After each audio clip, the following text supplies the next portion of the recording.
For the first time since January, 28-year-old Brian Kohberger set to appear before a judge as he's arraigned for the murders of Kaylee Gonzalez, Madison Mogen, Xana Kernodle, and Ethan Chapin. All right.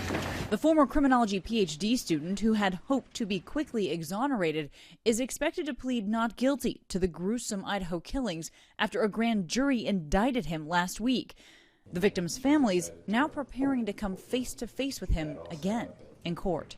This is the family that's going to make sure he doesn't get away with it. The moment coming after prosecutors changed course, foregoing a planned preliminary hearing that would have given the defense a preview of their case. This is actually a blow to the defense because the state would have had to present evidence. The defense would have had time to question the witness and get information about what the state actually has in their possession as far as evidence. But Kohberger's former public defender says the grand jury indictment could work in Kohberger's favor. By not having a preliminary trial, do you think in any way that can help Brian's case? Well, I think the less information that's given to the public and talked about in the media, it certainly protects Brian's right to a fair trial and his due process rights. The concerns obviously are that they didn't get the opportunity to cross-examine witnesses at that preliminary hearing.